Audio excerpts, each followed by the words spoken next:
Hello friends, तो आज हम सॉल्व करने वाले हैं एसएससी सीजीएल का एक प्रीवियस ईयर क्वेश्चन जो कि एक इंटरेस्टिंग क्वेश्चन है।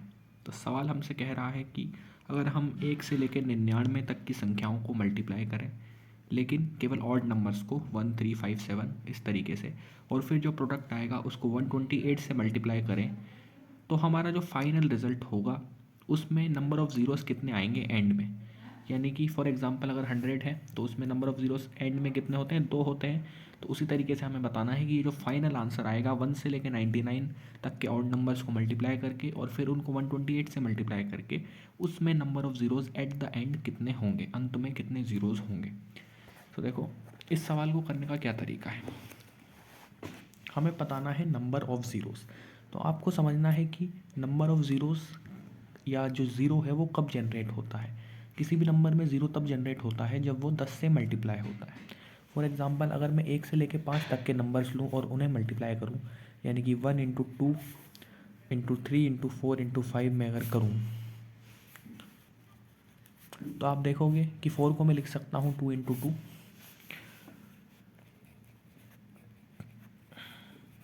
और इसको लिख सकता हूँ मैं 5। तो आप देखोगे अगर हम इसको मल्टीप्लाई करेंगे तो आएगा हमारा 120, यानी कि एक ज़ीरो आया है। एक ज़ीरो क्यों आया है? क्योंकि यहाँ पे हमने 10 से मल्टीप्लाई किया था। 10 से कब मल्टीप्लाई किया? 2 इंटू 5 क्या होता है? 10 होता है। तो हम ये एक पेयर बना सकते हैं। क्योंकि ये सभी नंबर्स जो हैं वो 10 से मल्टीप्लाई हुए हैं, इसीलिए यहाँ पे ज़ीरो आया है। और चूँकि केवल 10 एक ही बार आ रहा है, मतलब एक ही पेयर है 2 और 5 का, तो यहाँ पे एक ज़ीरो आया है। अगर यहाँ पे 2 पेयर होते, बाकी के 2s तो हमारे पास अवेलेबल हैं, लेकिन 5 हमारे पास अवेलेबल नहीं है, इसलिए एक ही पेयर बन पाया और इसीलिए यहाँ पे केवल एक ही ज़ीरो आया है। अगर 2 5 के इस तरीके के 2 पेयर होते तो 2 ज़ीरोज़ आते, 3 पेयर होते तो 3 ज़ीरोज़ आते। तो ये है बेसिक कॉन्सेप्ट।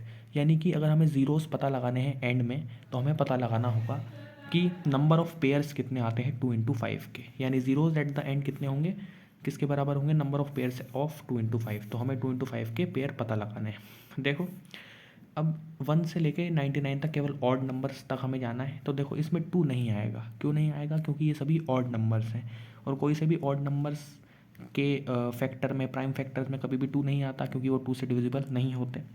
तो 2 हमें चेक करने की ज़रूरत नहीं है। इसमें हम केवल 5 देखेंगे कि 5 कितने आ रहे हैं। ठीक है, अब इसमें हम 5 कैसे देखें। देखो, 5 इसमें कौन कौन से नंबर देंगे, 5 15 25 ऐसे नंबर्स ही 5 देंगे। तो मैं ऐसा करता हूँ, इनकी एक सीरीज़ बना लेता हूँ। तो number of fives due to this series, ये वाली जो सीरीज़ है उसके कारण जो हमें नंबर ऑफ़ फाइव्स हैं वो पता लगाने हैं। तो सीरीज़ है 5 15 25 35 95। मैं ये क्यों कर रहा हूँ? ताकि हम 5 की संख्या पता लगा पाएँ कि कितने 5 आ रहे हैं। 5 15 25 35। अब मैंने 10 20 ये सब क्यों इंक्लूड नहीं किया? क्योंकि 10 20 ये सब इवन नंबर होते हैं, वो इस सीरीज़ में नहीं आएंगे। तो यहाँ कन्फ्यूज़ मत होना कि 10 20 क्यों यूज़ नहीं किया। इवन नंबर है, वो इस सीरीज़ में नहीं आएंगे, इसलिए उनको हम इंक्लूड नहीं कर सकते। इसलिए सीरीज़ बनेगी 5 15 25 35। अब देखो, ये जो सभी नंबर्स हैं वो एक एक 5 देते हैं। ठीक है, 25 यहाँ पे 2 5 देता है, लेकिन मैं समझाऊंगा आगे कि क्यों हम एक ही 5 अभी मान रहे हैं। ये सभी नंबर्स 1 5 देते हैं। ठीक है, एक एक 5 देंगे, यानी कि अगर हम इन टर्म्स की संख्या कैलकुलेट कर लें कि ये कितने नंबर्स हैं, तो उतने ही 5 भी ये देंगे। तो यानी कि हम नंबर ऑफ़ टर्म्स पता लगा लेते हैं इसकी। और ये जो दे रखा है ये अर्थमेटिक प्रोग्रेशन है। इन अर्थमेटिक प्रोग्रेशन क्या होता है कि जो अगला नंबर है वो पिछले नंबर, मतलब जो इनके बीच का गैप होता है वो बराबर होता है। यहाँ 10 10 का गैप है सभी में, तो ये एक अर्थमेटिक प्रोग्रेशन है। उसकी हम नंबर ऑफ़ टर्म्स कैसे निकालते हैं, मतलब ये जो टर्म्स हैं वो कितनी हैं उनकी संख्या कैसे निकालते हैं। लास्ट टर्म लिखते हैं हम। लास्ट टर्म क्या आएगी? 95 आएगी, क्योंकि वही है जो 5 से डिविजिबल होता है। उसके बाद तो फिर 99 तक तो कोई डिविजिबल नहीं होता। तो लास्ट टर्म आएगी 95। फर्स्ट टर्म हमारी 5 है। फिर n-1 हम लिखते हैं और फिर d लिखते हैं। d होता है गैप। गैप कितने का है? 10 का, या कॉमन डिफरेंस इसको बोलते हैं। तो n हम यहाँ से पता लगा सकते हैं। n होती है नंबर ऑफ़ टर्म्स। तो n पता लगाएंगे तो 10 आएगी, यानी कि ऐसी जो टर्म्स हैं 5 15 25 35 से लेकर 95 तक 10 हैं, ये सभी टर्म्स एक एक 5 देगी।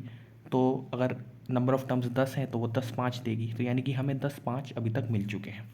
अब आप जो मैंने बताया था कि 25 जो है 2 5 देता है, तो उसका एक्सप्लेनेशन ये है कि अब हम अगली सीरीज़ बनाएंगे। और अगली सीरीज़ कैसे बनाएंगे? 5 का स्क्वायर करके। क्योंकि 5 का जब स्क्वायर करेंगे तो 25 आएगा, उसमें 2 5 आते हैं। तो अब वो वाली सीरीज़ हमें बनानी पड़ेगी जो नंबर एक एक्स्ट्रा 5 दे रहे हैं। तो हम बनाएंगे। देखो 25, फिर आगे आता है 50, लेकिन 50 इवन नंबर है तो उसको इंक्लूड नहीं कर सकते क्योंकि इस सीरीज़ में नहीं आएगा 135 वाली में। फिर आएगा 75, उसको इंक्लूड कर सकते हैं। फिर 100 तक तो ये सीरीज़ जा ही नहीं रही, यानी कि इसमें केवल 2 ही टर्म्स हैं। तो ये जो टर्म्स है अब वो कितने 5 देगी, 2 5 देगी। अब आप कहोगे कि ये 2 टर्म्स हैं, ये दोनों 2 2 5 देंगी, तो यहाँ पे तो 4 आना चाहिए, मतलब n की वैल्यू तो 2 ही आएगी, लेकिन जो ये 5 देंगी उनकी संख्या तो 4 आनी चाहिए। मैं कहूँगा नहीं आएगी। क्यों? क्योंकि एक बार 1 5 जो इन्होंने दिया उसको हम यहीं कैलकुलेट कर चुके हैं। इसमें 25 भी आ चुका है, 75 भी आ चुका है, यानी कि 1 5 हम वहीं कैलकुलेट कर चुके हैं। इनका 1 5 जो इन्होंने दिया वो हम वहीं कैलकुलेट कर चुके हैं। तो यहाँ पे हमको केवल एक ही, मतलब ये जो 2 है 2 × 1 ही रखना पड़ेगा। 2 × 2 करके 4 नहीं लिख सकते क्योंकि एक वहीं हो चुका है काउंट। तो एक ही बार काउंट होगा, तो यानी कि ये 2 मतलब ये यहाँ पे 2 आएगा। तो इस तरीके से हमारी जो टोटल नंबर ऑफ़ 5s की संख्या है वो कितनी हो जाएगी, 10 यहाँ से आई, 2 यहाँ से आई, यानी कि 12। टोटल 5s की संख्या हो गई 12। अब देखो 128 है अगला नंबर, क्योंकि इससे भी मल्टीप्लाई करना है। 128 में 5 तो आता ही नहीं है। क्यों नहीं आता? ये तो मैंने आपको पहले ही बता दिया था कि ये वाली जो सीरीज़ थी 1 से लेकर 99 तक, इसमें 2s नहीं थे, तो नंबर ऑफ़ 2s 0 है। उसके बाद जो 128 है उसको भी हमने मल्टीप्लाई किया है, और 128 क्या होता है, 2 पावर 7। अब ऑब्वियसली इसमें 5 तो आएगा ही नहीं, इसमें केवल 2 ही आ रहे हैं, और 2 कितने हैं, 7 है। देखो हमारे पास 5s जो हैं वो कितने हैं, 12, और 2s कितने हैं, 7। अब इसमें कितने पेयर बनेंगे, 7 ही पेयर बन सकते हैं, क्योंकि भाई जितनी जो कम वाली संख्या है उतने ही तो पेयर बनेंगे, क्योंकि बाकी के जो 5s हैं वो फालतू में काम में नहीं आएंगे। ठीक है, तो 7 ही पेयर बनेंगे, तो 7 पेयर बनेंगे तो 7 ही ज़ीरोज़ होंगे एंड में, और यही हमारा आंसर होगा।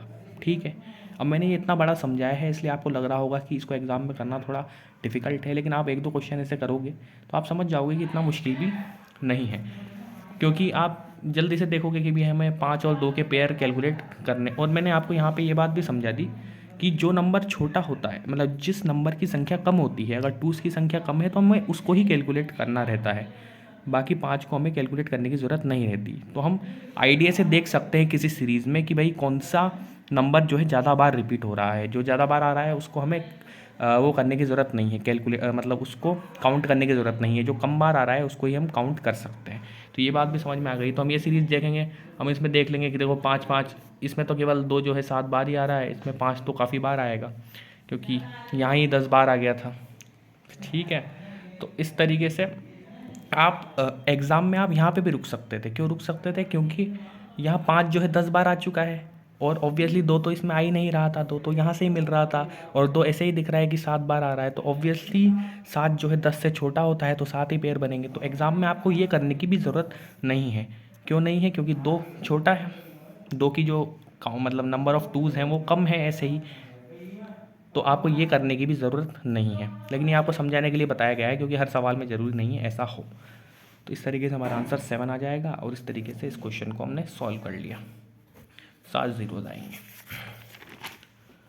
अगले क्वेश्चन की तरफ बढ़ते हैं। और हाँ, एक और बात, अगर हमसे केवल ये पूछ लिया जाता कि ये केवल ये सीरीज़ है, उसमें कितने ज़ीरोज़ होंगे एंड में, तो मैं आपसे कहता कि 0 होते, क्योंकि इस सीरीज़ में 2 है ही नहीं। तो 2 और 5 का पेयर बनाना है, और 2 और 5 में से 2 ही नहीं है, तो पेयर कहाँ से बनेगा? तो नील आंसर आता। लेकिन 128 से मल्टीप्लाई हो गया, इसलिए यहाँ पे 7 0 आएंगे। अगले सवाल की तरफ बढ़ते हैं। देखो, अगले सवाल में ये कहा गया है कि कुछ दोस्तों ने प्लान बनाया है कि वो घूमने जाएंगे एक पिकनिक पे, और खाने पे 108 रुपये खर्च करेंगे। लेकिन क्या हुआ, उस पिकनिक पे 3 दोस्त नहीं आ पाए, जिस चक्कर में हर जो दोस्त था, जितने भी नंबर ऑफ़ फ्रेंड्स गए होंगे, उसमें से हर एक को 3-3 रुपये ज़्यादा खर्च करने पड़े। 3-3 रुपये ज़्यादा खर्च करने पड़े, मतलब उनको पहले एक एक्स अमाउंट खर्च करना पड़ रहा था, तो अब उनको x+3 ज़्यादा, मतलब x+3 उन्हें खर्च करना पड़ रहा है। तो हमसे कहा गया है कि number of them who attended the picnic, यानी कि कितने लोगों ने पिकनिक अटेंड किया। अब देखो, इस सवाल को करने के 2 तरीके हैं, एक कन्वेंशनल मेथड है और एक शॉर्टकट मेथड है। जो शॉर्टकट मेथड है उससे आपका टाइम बहुत ज़्यादा बच जाएगा, और ये बहुत ही ज़्यादा ईजी है। देखो मैं आपको बताता हूँ, आप देखोगे ये मैंने क्या इक्वेशन लिख रखी है, 15 × x 18 x - 3, ये क्या लिख रखा है। देखो ये जो यहाँ ऑप्शन दे रखे हैं ये क्या है, हमसे क्या पूछा गया है, number of them who attended the picnic, यानी कि ये उन लोगों की संख्या दे रखी है ऑप्शंस में जिन्होंने पिकनिक अटेंड किया। ठीक है, पिकनिक अटेंड किया। अब हम यहाँ पे इन सभी ऑप्शंस को चेक कर लेते हैं, क्योंकि ये चेक करना बहुत ज़्यादा आसान है। कन्वेंशनल मेथड से आपको थोड़ा टाइम लगेगा। देखो, अगर 15 लोग 15 लोग अटेंड कर रहे हैं, हमने मान लिया कि 15 लोग एक्स अमाउंट खर्च कर रहे हैं, तो ये 15 लोग कब हैं, जब 3 लोग नहीं आए थे। अगर 3 लोग आ जाते, क्योंकि अभी प्रेजेंट टाइम की बात की जा रही है, तो 3 लोग कम हैं यहाँ 15, लेकिन अगर 3 लोग आ जाते तो कितने लोग होते, 18 होते। और हमसे क्या कहा गया था कि जब क्योंकि ये 3 लोग नहीं आए इसीलिए हमें 3-3 रुपये एक्स्ट्रा खर्च करने पड़े। तो अगर 3 लोग आ जाते तो 3 रुपये कम खर्च करने पड़ते, तो वहाँ पे कितने खर्च करने पड़ते, x-3। तो ये जो टोटल खर्चा है ये कब का है, प्रेजेंट टाइम का खर्चा है 15x, और ये टोटल खर्चा कब का है, अगर 3 दोस्त और आ जाते तो 18x-3। क्योंकि भाई एक आदमी ने दिए x रुपये तो 15 सॉरी, अगर हाँ एक आदमी ने दिए x रुपये तो 15 आदमी 15x देंगे, लेकिन अगर 3 आदमी और आते 18 तो 3 रुपये कम देने पड़ते क्वेश्चन के हिसाब से, तो 18x-3। और ये दोनों ही 108 होने चाहिए, क्योंकि भाई खर्चा तो 108 ही रखा था उन्होंने, खर्चा तो चेंज नहीं करा। अब ये 108 होने के लिए यहाँ पे देखो 108 होने के लिए आप देखोगे तो x की वैल्यू क्या आएगी, इस पूरे की वैल्यू 6 आनी चाहिए, क्योंकि 18 से 108 होता है। 6 आने के लिए x की वैल्यू आपको 9 रखनी पड़ेगी, और यहाँ x की वैल्यू 9 रखोगे तो 135 आएगा। यानी कि यहाँ अगर x की वैल्यू 9 रख रहे हैं तो 135 आ रहा है, और यहाँ पे x की वैल्यू 9 रख रहे हैं तो 108 आ रहा है। तो ये तो बात नहीं बनी, ये इन सबको तो बराबर होना चाहिए था, क्योंकि खर्चा तो 108 ही किया था, यानी कि ये ऑप्शन तो नहीं हो सकता। इसी तरीके से इसको चेक करेंगे, अगर 12 दोस्त आते x रुपये खर्च करते हैं, फिर अगर 3 दोस्त ज़्यादा बढ़ गए तो 3 रुपये कम खर्च होते, ये वैल्यू होनी चाहिए 108 के बराबर। यहाँ से x की वैल्यू निकालोगे इसमें से तो कितनी आएगी, 9 आएगी, लेकिन यहाँ से x की वैल्यू निकालोगे तो यहाँ से जो वैल्यू आएगी वो 9 नहीं आएगी। अब x की वैल्यू अलग अलग आ रही है, इसका मतलब कि ये ऑप्शन भी सही नहीं है, नॉट पॉसिबल, x की तो सेम वैल्यू आनी चाहिए। फिर है हमने तीसरा ऑप्शन लिया 9, अब 9x और 3 दोस्त ज़्यादा आते 12, फिर 3 रुपये कम खर्च करने पड़ते x-3। यहाँ से x की वैल्यू निकालोगे तो 12 आएगी, और यहाँ से भी निकालोगे तो भी 12 आएगी। ठीक है, तो ये हमें पता पड़ेगा कि यहाँ सेम वैल्यू आ रही है, यानी कि यही ऑप्शन हमारा सही है, तो 9 आंसर है। फिर आपको फोर चेक करने की भी ज़रूरत नहीं है, लेकिन आप करना चाहते हो तो कर लो, यहाँ से भी अलग अलग वैल्यूज़ आएंगी x की। तो ये शॉर्टकट मेथड है इसको सॉल्व करने का। अब लॉन्ग मेथड ये है इसको सॉल्व करने का कन्वेंशनल, हमें निकालना है कि नंबर ऑफ़ बॉयज़ जिन्होंने अटेंड किया, तो मान लेते हैं वो x है। यह है कॉन्सेप्ट भी मैं आपको बता देता हूँ ताकि आपको ये नहीं लगे केवल ट्रिक बताइए। नंबर ऑफ़ बॉयज़ मान लेते हैं x है, और हर किसी ने कंट्रीब्यूट किया y, ये ईच पर्सन का कंट्रीब्यूशन है। तो अब ये प्रेजेंट टाइम की बात हो रही है, 3 दोस्त आते हैं जब की बात नहीं हो रही, तो प्रेजेंट टाइम में टोटल खर्च मतलब टोटल कितना होगा उनका कंट्रीब्यूशन XY होगा, क्योंकि एक नंबर ऑफ़ बॉयज़ x हैं और एक आदमी का कंट्रीब्यूशन y है, तो टोटल कंट्रीब्यूशन होगा XY, और वो जो XY है वो 108 के बराबर आना चाहिए, क्योंकि उनका बजट उतना ही 108। ठीक है, तो एक इक्वेशन ये बन गई। अब दूसरी इक्वेशन क्या बनेगी, अगर 3 दोस्त और आते तो x+3 दोस्त हो जाते, तो उन्हें 3 रुपये कम खर्च करने पड़ते, यानी कि y रुपये में से 3 घटाना पड़ेगा, और ये हो गई टोटल कॉस्ट अगर 3 दोस्त आते तो, मतलब टोटल कंट्रीब्यूशन अगर 3 दोस्त आते तो, और वो किसके बराबर, वो भी 108 के बराबर होना चाहिए, क्योंकि बजट तो उनका सेम ही था पहले भी अभी भी। अब इसको सॉल्व करोगे तो आएगा x(y-3x+3y-9 108। फिर इसको आप पूरा सॉल्व करोगे तो आएगा 3y-x 9, y-x की वैल्यू 3 आएगी। अब y की वैल्यू आप यहाँ से उठा के रख सकते हो 108/x।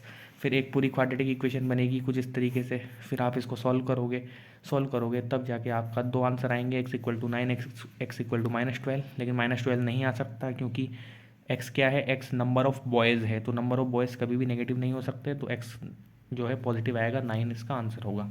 तो दोनों तरीके से 9 आंसर आ रहा है, लेकिन ये इसमें आपको बहुत बड़ी इक्वेशन बनानी पड़ेगी, क्वाड्रेटिक सॉल्व करनी पड़ेगी, इसलिए हमने शॉर्टकट मेथड से काफ़ी जल्दी इसको सॉल्व कर लिया। मिलते हैं अगले वीडियोज़ में।